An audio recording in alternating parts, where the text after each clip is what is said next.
Hey everyone, it's Susie McCrae, and I'm just here briefly with some things I've been thinking about. First of all, as you know, there is ONEWS 8 with a survey in the back office, and you have until midnight your time zone to complete that survey.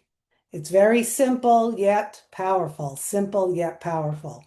So I'm going to tell a story, and I promise that I will pull it all together at the end. As I was reading once again the story that Ash Mufareh put there about making the journey in a vehicle, the vehicle is not doing what it should be doing, and the choice that we have to be in the new vehicle to take us to the same destination, which love that analogy. It is very simple, concise, and it reminded me of a story. Okay, so back in 1978, I was going for my driver's test. So in the state of Massachusetts, I think it was when you were 16 years old, you could get your learner's permit. So I got my learner's permit. And if you wanted to get your license at 16 and a half, you had to take driver's ed. Well, I didn't take driver's ed. I played three sports. I worked a couple part-time jobs on the weekend.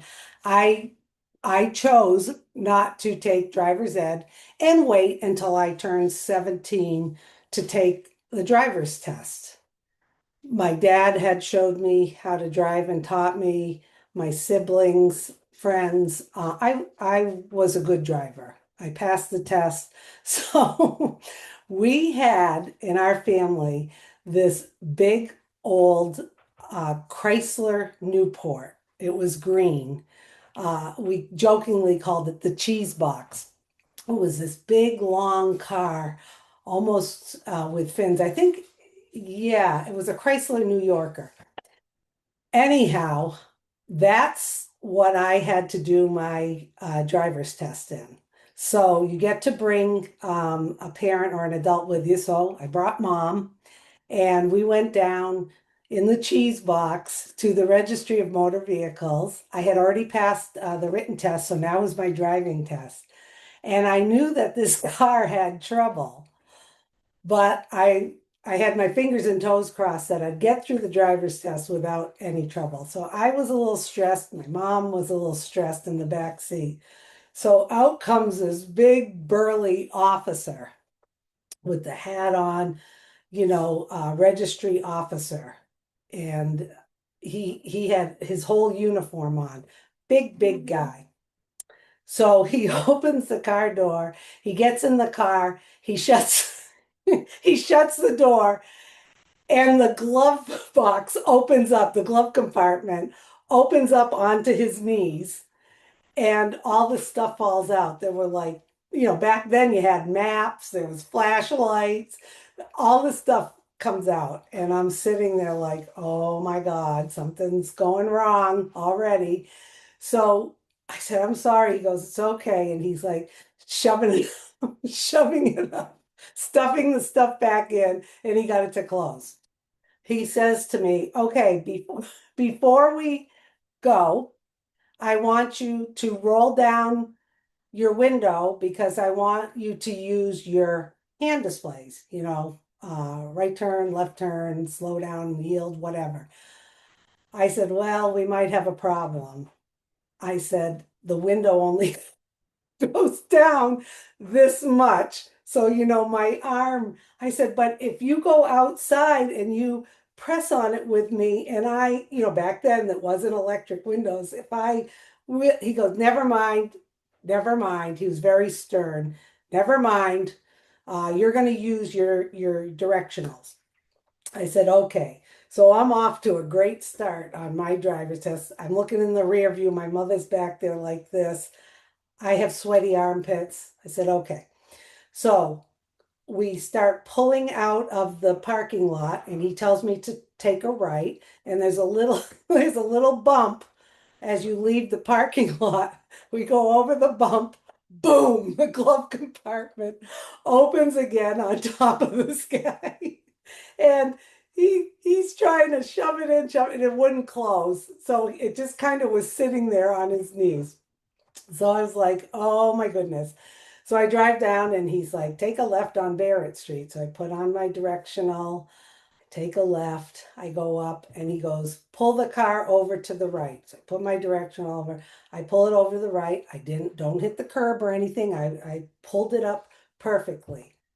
Now, instead of telling me to do a 3-point turn, which he probably knew there is no way this big old Chrysler is going to do a 3-point turn, he said to me, okay, Suzanne, I want you to have the car facing in the opposite direction.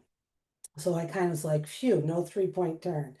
So I'm looking both ways. My mother's in the back. I can see her in the rearview mirror like this, like, ooh, be careful. So I I pull up and I start and I turn the wheel as far as I can, and it's doing that.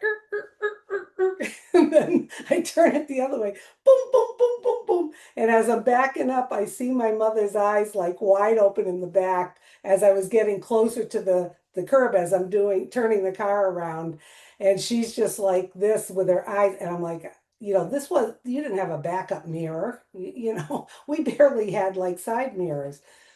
Turn the car around, the cheese box, the big old Chrysler New Yorker, and get down to the end of the street. He tells me to take a right. I do. He tells me to take a left and back into the parking lot. That was it.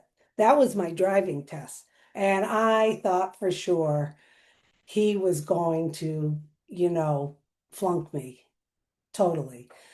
So we pull back in. He's able to get the glove box closed, turn the car off, and he looked at me and he said, I'm going to pass you. And I was like, oh my God, thank God. He said, if you can drive this car, you can drive any car. So it ended up, we had a good laugh on it. So why am I telling that story? Well, I was thinking about that story when I reread Ash's story about the journey in the vehicle. I didn't have a choice. My choice was the cheese box. We also had a little VW Bug, which was a stick shift. And back then you could not take your driver's class, I believe, or your driver's test in with a stick shift. So I had one choice. The only vehicle I could choose was the cheese box.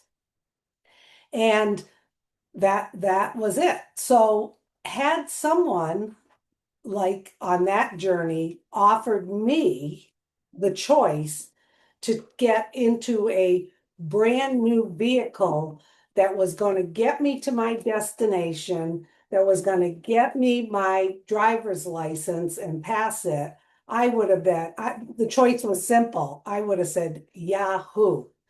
So my whole point in this is we now have a choice. I did not have the choice back then. We have the choice now. Now, back then, I was nervous. I told you I had the sweaty armpits. I could barely swallow. I was stressed out. My mother was stressed out. It was a very uncomfortable ride. And if I had had a new car where all I had to focus on was just getting there and completing it, it would have been so much better. Okay. And why are we asked about this new vehicle? Because the old vehicle had worn out on us. I'll use other analogies. The mechanics weren't really keeping up with the vehicle. Yeah, it's okay, it's fixed, it's fixed. And glitch after glitch after glitch wasn't fixed. They couldn't be trusted, the mechanics. They were not providing us with a safe ride that was secure, that was legal, that everything was spot on. Now we are asked, that vehicle is done. Are you going to make the choice to get in the new vehicle with the same destination on this journey? And I say, hell yeah. That's what I chose. I didn't have a choice back getting my license, but I'm going to choose that. Once again, this survey is so simple, yet it's powerful. I love that the team put this together. I love that it's we own the survey software or platform or whatever you want to call it. I love all of that about it. So once again, it's your turn. If you haven't, go into the back office, take the survey, read what Ash wrote about the vehicle, answer the survey, and submit it before midnight your time. Okay?